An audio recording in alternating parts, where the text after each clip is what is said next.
গায়ের রং কালো ছিল বলে কিছুতেই বিয়ে হচ্ছিল না।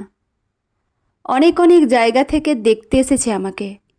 পাত্রপক্ষের কিছুতেই পছন্দ হয় না। যতই লেখাপড়া শেখো, যত গুণের গুণান্বিত হও না কেন, ওই একটাই সমস্যা, গায়ের রং। এদিকে বাবা মায়ের তো চিন্তার শেষ নেই। মা ভাবত মেয়ের কি কোনো দিনই বিয়ে দিতে পারবো না। কত ঘটক যে কত পাত্র এনেছিল, এ জীবনে তার হিসেব রাখতে পারিনি। মনে আছে, একবার এক ঘটক বাড়িতে এসে মাকে বলে গিয়েছিল, পাত্রপক্ষ যখন দেখতে আসবে তখন আপনার মেয়েকে হলুদ রঙের কোনো শাড়ি পরতে বলবেন। এমনিতেই তো গায়ের রঙটা চাপা, তাই বললাম আর কি। দেখবেন ঠিক পছন্দ হয়ে যাবে। তারপর থেকে যখনই পাত্রপক্ষ দেখতে আসতো, আমি হলুদ রঙের শাড়ি পরেই বসতাম। হলুদ রঙের শাড়িতে নাকি দেখতে ফর্সা লাগে। বুঝতাম না গায়ের রং কালো থেকে কি করে ফর্সা হয়। এদিকে আমার বিয়ে না হলে দাদারও বিয়ে দিতে পারছে না, কারণ দাদারও বিয়ের বয়স হয়েছে। কিন্তু অদ্ভুত ব্যাপার এই যে দাদার গায়ের রং কালো, বেশ স্বাস্থ্যবানও বটে, অথচ দাদার জন্য কত সুন্দরী সুন্দরী পাত্রী আসছে দাদাকে বিয়ে করার জন্য। সুন্দরী মেয়েরা কালো ছেলেকেও বিয়ে করে, নাকি দাদা ভালো চাকরি করে বলে? ব্যাপারটা কেমন যেন সব গোলমেলে। ঠিক গোলমেলে নয়, স্কুল কলেজে পড়ার সময়ও দেখেছি গায়ের রং যাদের ফর্সা তারাই প্রেম করতে পারে। তারা কত প্রপোজাল পায় প্রেমের। মনে মনে ভাবতাম, এই কালো মেয়েকে দেখে কোনো প্রেমিক যদি বলতো, দেখেছিলাম ময়নাপাড়ার মাঠে কালো মেয়ের কালো হরিণ চোখ। ভাবতাম গায়ের রংটা যদি একটু ফর্সা হতো, তাহলেও আমিও কারো প্রেমিকা হতে পারতাম। চেষ্টা করেও সব কিছু পাল্টাতে পারলেও গায়ের রং কখনো পাল্টাতে পারবো না। এদিকে একটার পর একটা পাত্রপক্ষের রিজেক্ট, শুধু গায়ের রং কালো বলে। অথচ কবিদের কবিতায় কালো মেয়েরাই কৃষ্ণকলি, লেখকদের গল্পে কালো মেয়েদের বিয়ে হচ্ছে রাজপুত্রের সাথে। কিন্তু বাস্তবে এর উল্টো। মানুষের ধারণা এটাই, গায়ের রং ফর্সা হলে তবেই সুন্দরী, আর গায়ের রং কালো হলেই সে দেখতে খারাপ। নিজের প্রতি এক প্রকার ঘৃণা জন্মে গেছে তখন। এমএসসি পাশ করে ভালো রেজাল্ট করেই বা কী লাভ হয়েছে? ভাবলাম বিয়েই করব না, চাকরি বাকরি করব। বাবাকে বললাম, বাবা, আমার জন্য আর ছেলে দেখার দরকার নেই, আমি বরং চাকরির সন্ধান করি। এমন কথা শুনে বাবা বলল, তোমাকে তো আর ঘরে বসিয়ে রাখবো না আমি, যা করবে বিয়ের পর করো। তাছাড়া আমাদের বাড়ির মেয়েরা কখনো চাকরি করে না। মেয়ের বিয়ে দেয়াটাই যেন একমাত্র উদ্দেশ্য। শেষমেশ বাবা একদিন খবরের কাগজে বিজ্ঞাপন দিলেন বিয়ের জন্য। বিজ্ঞাপনে সাড়া দিয়ে পাত্রপক্ষ আমাকে দেখতে এলেন। দেখতে এসেই পছন্দ হয়ে গেল। মনে তো তখন দারুণ একটা খটকা লেগেছিল। এমন ভালো চাকুরে, অবস্থাপন্ন ঘর, আমার মতো কালো মেয়েকে পছন্দ হলো কি করে?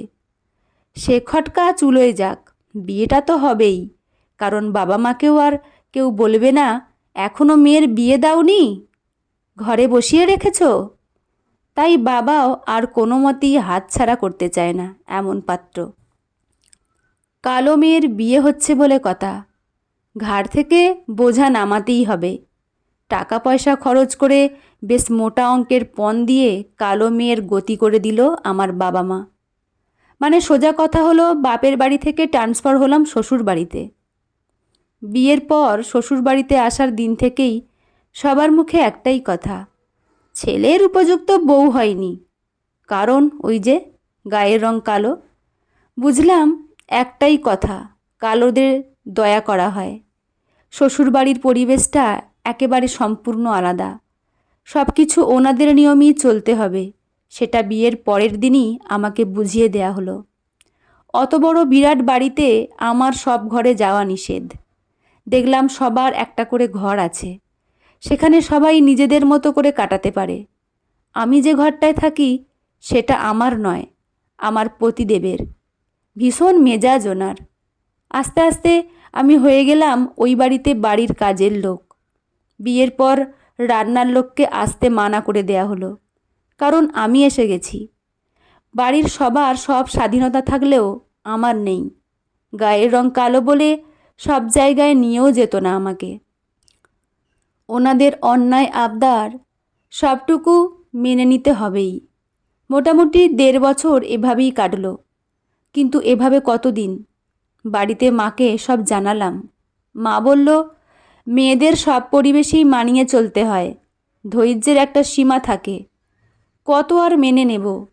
যে বাড়িতে নিজের স্বাধীনতাটুকু নেই, সম্মান নেই, কারো থেকে ভালোবাসা পাওয়ার নেই, সবটাই ওদের মনমর্জি মতো চলতে হবে, সেখানে থেকে কী লাভ? খেয়ে পড়ে বেঁচে থাকার মধ্যে জীবন চলে না। তাই দম বন্ধ করা জীবন থেকে বেরিয়ে চলে এলাম একদিন। বাপের বাড়িতে ফিরলাম। বাবাকে বললাম, বাবা, আমি ডিভোর্স চাই। ও বাড়িতে আমি আর থাকতে পারবো না। বাবা মা অনেক চেষ্টা করেছে আমাকে ওই বাড়িতে পাঠিয়ে দিতে। আমি আর ফিরে যাইনি। সব কথা বাবাকে একদিন বুঝিয়ে বললাম। বাবা বুঝলেও মা কিন্তু বুঝতে রাজি নয়। আমি আমার জেদে অনড়। অবশেষে 1 বছরের মধ্যে আমার ডিভোর্সও হয়ে গেল। ততদিনে দাদার বিয়েও হয়ে গেছে। বাড়িতে ডিভোর্সি মেয়ে বসে থাকলে কেউ ভালো চোখে দেখে না। গলায় কাঁটার মতো যেন কিছু একটা বিঁধে থাকে মনে হয়। এদিকে পাড়া প্রতিবেশী, সমাজ স্বজন সবার কাছে আমি যেন বেমানান, কারণ আমি ডিভোর্সি। আমাদের সমাজে এখনও নাকি ছেলেরা ডিভোর্স দেয় আর মেয়েরা ডিভোর্স হয়। অদ্ভুত ব্যাপার সব। দুজন মানুষ বা পরিবারের সঙ্গে বনিবনা হয়নি, তাই তারা আলাদা থাকতেই পারে, কিন্তু এমনভাবে বাঁকা চোখে দেখবে মনে হয় মেয়েরাই দোষী। আর এটা নিয়ে মেয়েরাই বেশি মেয়েদেরকে বাঁকা চোখে দেখে। তারপর থেকে আমার জীবনের 15 বছর কেটে গেছে। এই কালো মেয়েটাই এখন ঘোর সংসারী। আমি নতুন করে সংসার পেতেছি। কালো মেয়েরাও যে সব কিছু পারে। আমার এখন 51বর্তী পরিবার। 2টো কুকুর, 5টি বিড়াল, 12টি পাখি আর আমি। অবশ্য এই পশু পাখি দেখার জন্য একজন অবশ্য আছে, যাকে আমি দিদি বলে ডাকি, কারণ ওই দিদিও একা, স্বামী সন্তান কেউ নেই, আমার বাড়িতেই থাকে। তাছাড়া এত সব কিছু দেখভাল করার আমার সময় কোথায়? কারণ আমাকেও সরকারি দপ্তরের বড় একটা পদ সামলাতে হয়। আবার এদিকে একটা এনজিও চালাই। ব্যস্ততার জীবন, নানান কাজের মধ্যে আনন্দেই কেটে যায়। আসলে সব কিছুর জন্য চাই মনের জোর। কে বলেছে মেয়েরা পারে না? ডিভোর্স হওয়ার পর বাড়ি থেকে বেরোতাম না। তারপর ভাবলাম নিজেকে ঘুরে দাঁড়াতেই হবে, নিজের একটা চাকরি জোগাড় করতেই হবে। চাকরির জন্য নিজেকে প্রস্তুত করতে লাগলাম। টানা 2 বছর কঠোর পরিশ্রমে চাকরিটা পাই। চাকরি পেয়ে বাবার বাড়ি ছেড়ে চলে আসি ভাড়া বাড়িতে। তারপর আস্তে আস্তে 3 কাঠা জায়গা কিনি। আর সেই জায়গার উপর আজ একটা দোতলা বাড়ি, যেখানে 4-4টে ঘর, সব কটা ঘরই আমার। আর এই বাড়িতেই সংসার পেতেছি পশু পাখির সাথে। আজ আর কেউ কালো বলে অপমান করে না। চারিদিকে শুধু আলো আর আলো।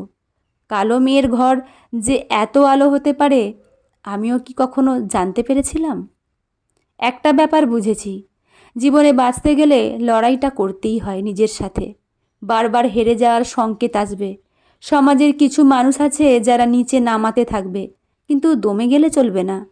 পাশে থাকবে না কেউই। একটা ছেলে যতক্ষণ না প্রতিষ্ঠিত হয়, ততক্ষণ তো তার বিয়ের কথা ভাবা হয় না। তাহলে মেয়ের ক্ষেত্রে কেন সেটা হবে? আগে মেয়ে প্রতিষ্ঠিত হোক, তারপর তার বিয়ে। মেয়েরাও তৈরি করুক নিজের টাকায় বাড়ি।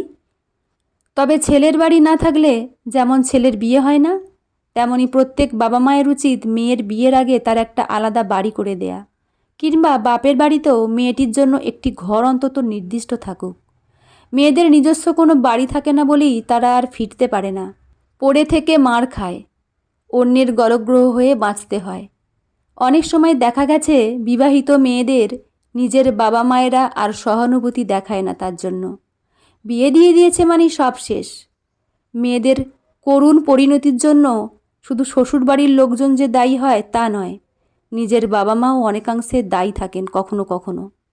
আর আমার মতো মনের জোর সব মেয়ের থাকে না। আর সব মেয়ে যে একটা চাকরি জুটিয়ে নিতে পারবে এমনটাও নয়। তাই গায়ের রং কালো হোক বা ফর্সা, উচ্চশিক্ষিত হোক বা কম শিক্ষিত, তার যেন থাকে একটা নিজের বাড়ি। তার আগে দরকার মেয়েদের স্বাবলম্বী হওয়া। মেয়েদের নিজস্ব কোনো বাড়ি নেই, হয় বাপের বাড়ি নয়তো শ্বশুর বাড়ি, তাই প্রয়োজন তার নিজের বাড়ি, একেবারে নিজের, ঠিক আমার মতো ঘরণী, যার অন্তত নিজের ঘর আছে। বন্ধুরা, গল্পটি এখানেই সমাপ্ত। গল্পটি কেমন লাগলো জানাতে ভুলবেন না। লেখা সরজিৎ ঘোষ, পাঠে আমি রিমি। দেখা হচ্ছে পরের কোনো গল্প নিয়ে। ভালো থাকবেন। ধন্যবাদ।